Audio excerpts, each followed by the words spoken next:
सीमा सचिन की love story, पूछताछ के बाद देर रात छोड़ा, अब फिर साथ ले गई टीम। आईबी से मिले थे अहम input. PUBG partner Sachin Meena के प्यार की खातिर पाकिस्तान से 4 बच्चों संग नेपाल के रास्ते भारत आई सीमा हैदर को एटीएस एंटी टेररिस्ट स्क्वाड सोमवार को अपने साथ ले गई। एटीएस सीमा हैदर, सचिन मीना और सचिन के पिता नेत्रपाल से पूछताछ की।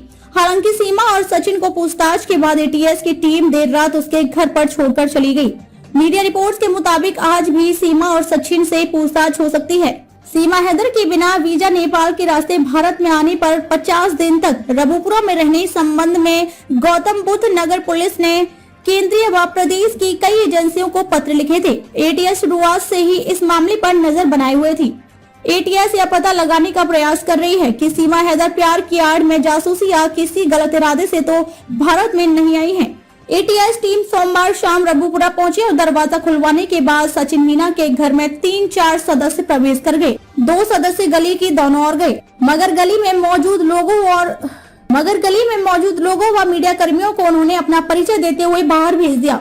इसके बाद सभी सदस्य सचिन मीना के घर से चले गए। टीम पहले सीमा हैदर, सचिन और नेत्रपाल को घर की छत पर ले गई। यहाँ कुछ देर वार्तालाप के बाद एटीएस टीम छत से ही तीनों को दूसरे घर की छत पर पहुंची। इसके बाद दूसरे घर के जीने से उतरकर बराबर की पतली गली से निकलते हुए पीछे की ओर से तीनों को लेकर गाड़ी से रवाना हो गई। इसकी भनक काफी देर बाद लोगों और मीडिया कर्मियों को लगी। इसके बाद सचिन के घर वालों ने अपना दरवाजा नहीं खोला। उन्होंने मीडिया कर्मियों और ग्रामीणों से दूरी बनाए रखी। हालांकि परिजन ने 3 दिन से सीमा हैदर से मुलाकात पर पाबंदी लगा दी थी। तभी से ही सादा कपड़ों में पुलिसकर्मी भी सचिन मीना की गली में लगातार निगरानी कर रहे हैं। कुछ लोग इसे बलोच डाकुओं की धमकी के बाद सीमा हैदर की सुरक्षा से जोड़कर देख रहे हैं। हालांकि सीमा और सचिन को 10 घंटे से ज्यादा पूछताछ के बाद यूपी एटीएस ने छोड़ दिया।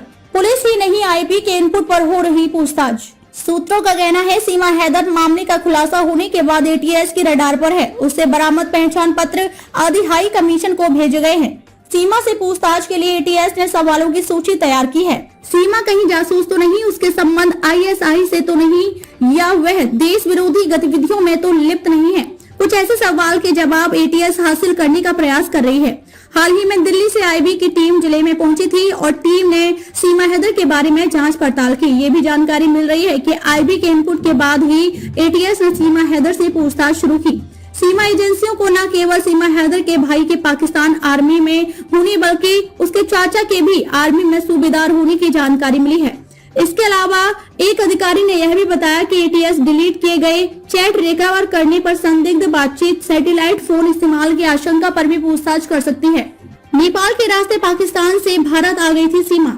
आपको बता दें कि पाकिस्तान से कराची निवासी सीमा हैदर और रबुपुरा के सचिन मीना के बीच पबजी गेम खेलने के दौरान जान पहचान हुई थी। वीडियो कॉलिंग के जरिए नजदीकियां बढ़ने के बाद सीमा 13 मई नेपाल के रास्ते पाकिस्तान से भारत आ गई थी। 4 बच्चों संग रबुपुरा पहुंची सीमा। अम्बेडकर नगर में किराए पर मकान लेकर सचिन के साथ रहने लगी। मामले की भनक पुलिस को लगते ही सीमा 4 बच्चों और सचिन के साथ फरार हो गई। पुलिस टीम ने सभी को हरियाणा के बल्लभगढ़ से पकड़ा था। सचिन, उसके पिता नेत्रपाल और सीमा को गिरफ्तार कर बीते मंगलवार को न्यायालय में पेश किया था। न्यायालय के आदेश पर तीनों को जेल भेजा गया था। न्यायालय ने बच्चों की आयु कम होने के कारण उनकी मां सीमा के साथ जेल भेजा था। सीमा हैदर और सचिन की जमानत याचिका पर सुनवाई कर वकील उनके प्यार 4 बच्चों और सीमा की सुरक्षा का हवाला दिया। इसके बाद न्यायालय ने दोनों को जमानत दे दी थी।